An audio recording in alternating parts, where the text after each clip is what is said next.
So you got yourself a tarp, but you don't know what to do with it. Look no further.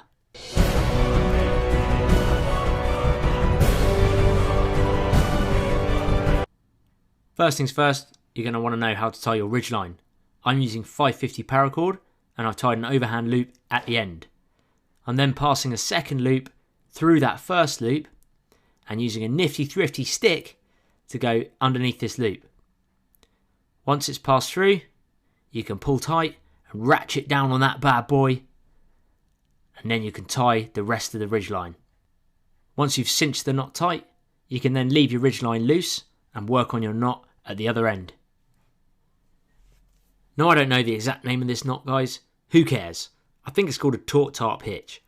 Wrap your ridgeline around the back of the tree, wrap over it, then under it, and pull back on itself as hard as you can. This is where you need to keep the most amount of tension on that ridgeline. Then I pull the working end over the ridgeline and make a U shape. Pull the loose paracord back through this U and away from the tree, making sure everything is cinched down tight. I like to hold the knot so nothing slips. You then have a secondary loop, and at this point I'm going to make my quick release loop by pulling the remainder of the paracord away from the tree. Now it's time for the guitar test. Give your ridgeline a pluck, make sure it's nice and tight, and let's sort that secondary loop out by putting a stick there and pulling all the loose paracord back through. This means that it definitely won't slip. Now there are quicker ways to set up a tarp shelter, but for the sake of this video, I'm going to lie my tarp out on the ground in its square shape. So the first tarp tent we're going to look at is the stealth tarp. I've used this in my videos recently. It's certainly one of my favourite setups. But let's take a look at the positives and negatives. Firstly, it's stable in strong winds, it has a ground sheet, and is low profile for stealth camping. However, some negatives: there's not much headroom when you sit up, takes a while to set up, and there's limited space when you're inside. The most important thing to remember when setting up this tarp is to make sure your ridgeline is at about waist height.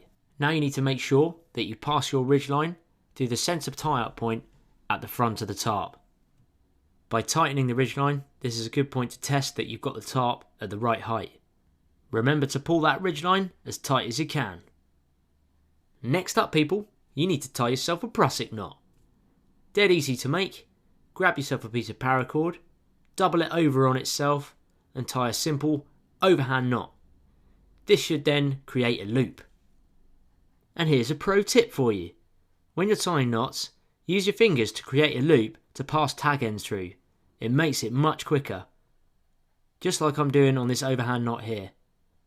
Make sure everything's cinched down nice and tight. For the next stage, and to tie the prusik knot, pass your loop over your ridgeline with the tag end going through it, and then do this again. Cinch it down, but I like to do it slowly to make sure none of the paracord slips and also that the knot is all in line. Once you've done this, it kind of looks like a monkey's fist. Fist pump, yeah. And here's where the prusik knot works its magic. It slides along the ridgeline nice and easily, like so. However, when you put it under tension and pull the knot tight, it doesn't slip at all. Awesome. Oh yeah, back to the tarp. Take the next tie-up point from the centre and move your prusik loop over to it. Pass this prusik loop through the tie-up point on the tarp and create a hole. Push your stick toggle through, pull it all down, and then you've made yourself a sliding adjustable toggle. I like to tuck the knot through it as well, just for extra security. Now you can pull your prusik knot to the sides to tighten and loosen the tension on the tarp. Do exactly the same to the tie-up point to the left of the centre on the opposite side and give it a test. Make sure everything works. Now you can make your own wooden tent pegs from sticks, but for the sake of this video, I'm just going to use your standard tent pegs. At this point, your tarp should look like this, and you need to make your way round to the back. Tuck half of the tarp underneath. This part is going to be your ground sheet. You'll start to see the shape of the shelter as I do this. Then you need to pull out the 3 back tie points that are opposite the 3 tie-out points on the ridgeline. One of the most important things about this shelter is making sure that all your tie-out points are pulled tight. This is really important for when there's strong wind conditions or heavy rainfall. Keep it all tight, keep it all in line, people. I like to peg down the centre tie-out point first so that I know what I'm working with. Then I head out to one of the side tie-out points, pull it taut against both the ridgeline and the other centre peg, and then pull the opposite side down. These pegs need to be pulled tight. Now it's time to head to the side of your shelter. Tuck the remaining tarp underneath to add to your ground sheet. Again, pull it tight, peg it in. Head to the other side and do exactly the same. Tuck it under, make that ground sheet, pull everything tight.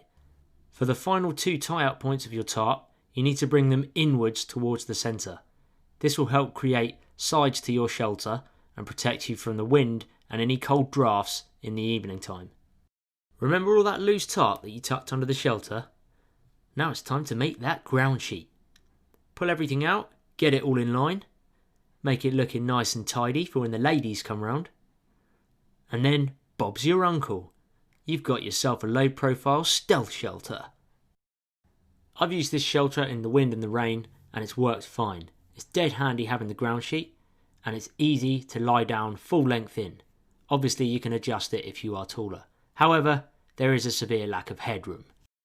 I like to put the sides of the ground sheet over the tie-up point at the front of the shelter just to help protect me from the draft. If it's a hot summer's day, you can take the side of your shelter, wrap it around the ridgeline and use a stick toggle to keep it tight. This will help the airflow and keep you cool when the temperatures are getting warm. Another pro tip. If you find you're getting condensation on your tarp when you wake up in the morning, grab yourself some smelly socks, that's right, smelly socks, and a 2-foot stick. Put this stick under the tarp towards the back. This will raise the ceiling of the tarp and give you more room to move around and reduce condensation.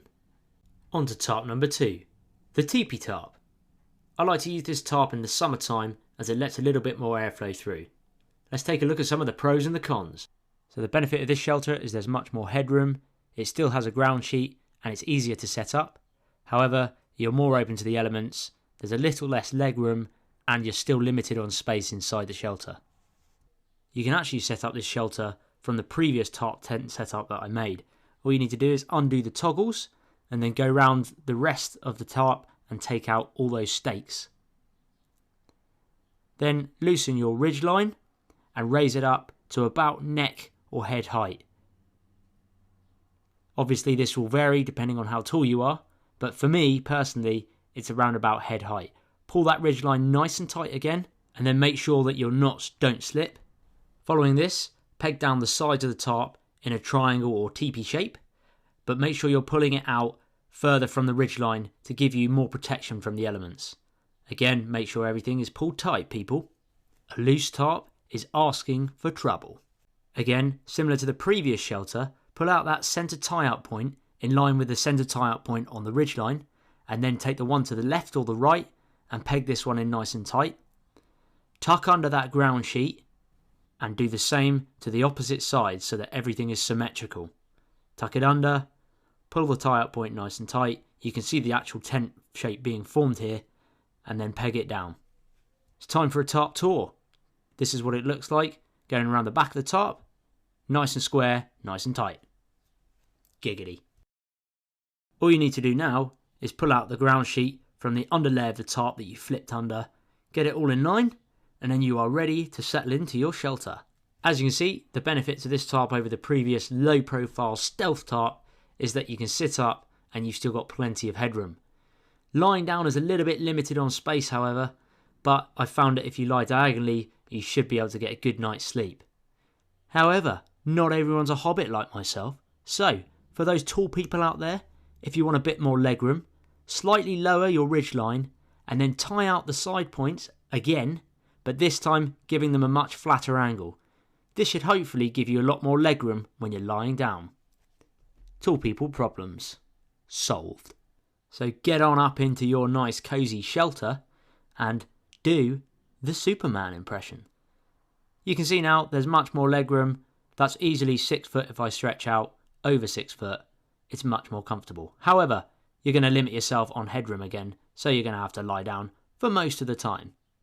It's up to you. You can vary these shelters to what you like. Remember that smelly sock? Place it towards the back of your shelter, gives yourself a bit more headroom and legroom, and it also reduces the condensation when you wake up in the morning. Okay people, on to tarp shelter number 3, the classic A-frame. Let's take a look at some of the positives and negatives of this bad boy. So one of the main positives of this shelter is that you can sleep 2 or more people. It's dead easy to set up and it's awesome during heavy rainfall. However, there's no ground sheet and you're still limited on headroom. So the first step is to tie your ridgeline through the centre tie-up points on your tarp.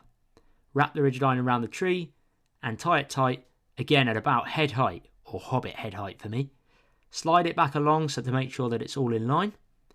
And then I actually like to use a prusik knot with that loop again on the end tie-up points of the tarp. This allows me to put tension on it and to make sure everything is really taut. Following this, again you're going to make that triangle shape or that A-frame shape by pulling out the end points. Try to work at opposite angles.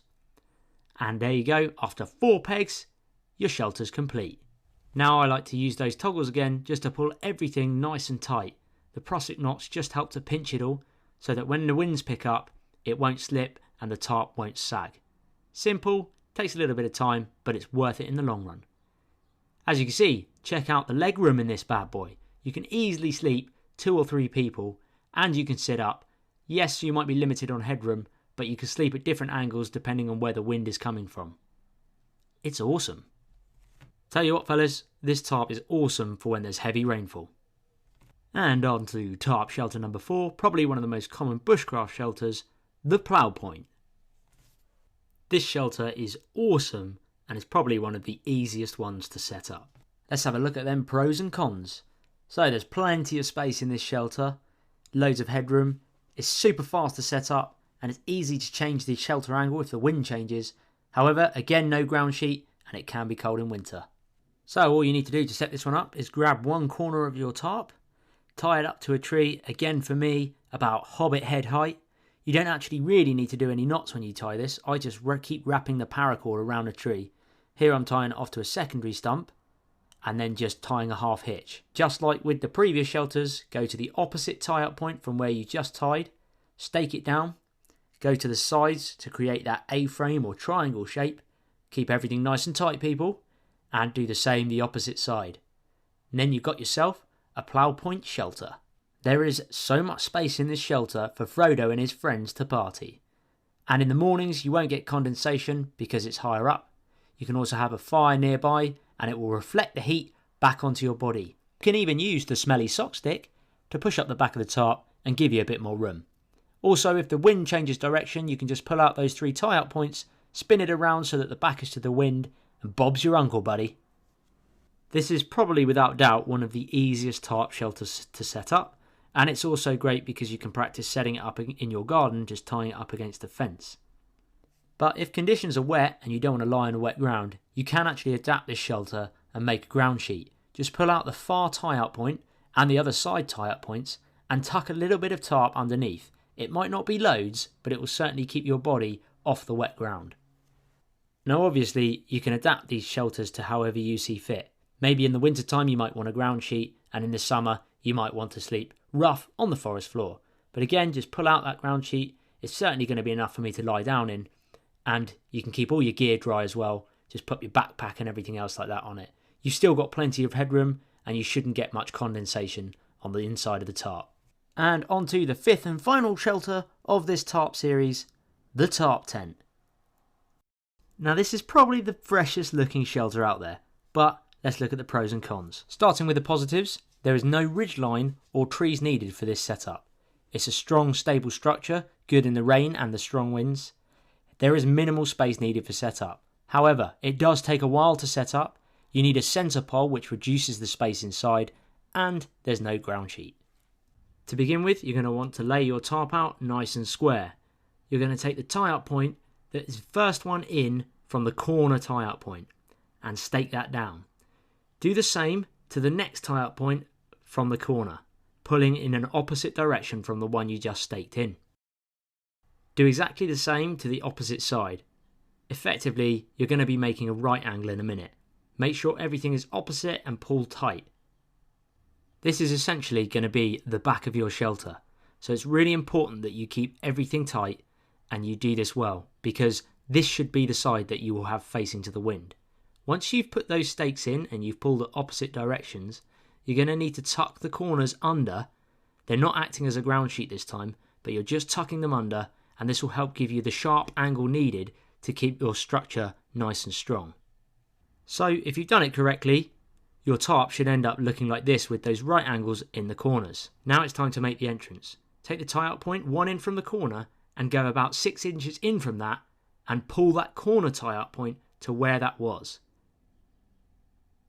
Do exactly the same on the opposite side. Go to the next tie-out point there, add about 6 inches, flip that corner in, and that's going to be the width of your doorway. Obviously, you can change this to however you would like it. So people, now it's time to tie on your guy lines. I like to use a simple slip knot for this, and this first guy line is in between the 2 points that I staked down and is effectively going to be the entrance of the shelter. Make sure your rope or your paracord is long enough. Now, time to get a walking stick. This one is adjustable. You can use a normal stick, of course, but by having something that's adjustable, you can increase the tension of your tarp. Grab that smelly sock. Hopefully it's still smelling fresh. Wrap it around the top of the walking pole, and this should protect the top of your tarp from ripping. You're aiming to go into that second tie-out point now, and that's where the ridge pole or the centre pole needs to be. Once you've got your centre pole set up, it's time to tie on 2 more guy lines from the second tie-out point from the middle. Again, I'm just using a simple slip knot, and I'm going to do the same to the other side. Once you've tied that guy line onto both sides of the front of the tarp, you're going to pull it back on itself and go to the rear stake. I've left this one quite high, as you can see, just so that I can tie a guy line hitch. Now there's plenty of videos on YouTube about how to tie this, but it's basically an adjustable knot that allows you to increase the tension of the tarp. Then take your ridge line, or the centre ridge line, pull it down and stake it in or tie it to a tree if there is one available. Here you can see the adjustable guy line hitch in action. I'm just pulling that paracord down and getting the tent nice and tight. Because I've adjusted the tension on these side guy lines, I now need to adjust the tension again on the centre one. If you want to make your door wider, simply pull out the peg and open it up a little bit more. It's time to enter your hobbit home. Might be a small entrance, but it's excellent for protecting you against the cold, the wind and the rain. Here we go. There's the centre pole. Tiny bit of the corners flipped in there, which you can put gear on if you want to. However, obviously there is no ground sheet on this. Now you can see that the smelly sock is protecting the top of my tarp, but it's also on the reinforced tie-out point, so there is double protection. And it hopefully won't rip. Not much of a view, but does it matter? Because if you're in the storm or the wind and the rain, you're going to want to hunker down. Enough room to lie down in. Prefer to lie diagonally in this shelter, but it's completely up to you. There is enough room for your gear in your backpack. Pro tip for you, if you don't have an adjustable pole when you film, like me, or take photos, just use your adjustable tripod as a centre pole. But don't forget guys, always bring that smelly pair of socks. So it's time for the tarp tour, the final one. It's been emotional guys, but thanks for tuning in. If you enjoyed this video, please hit the subscribe button and click that bell notification so you can get those direct emails straight to your phone, or your laptop or computer. Either way, see you in the next video.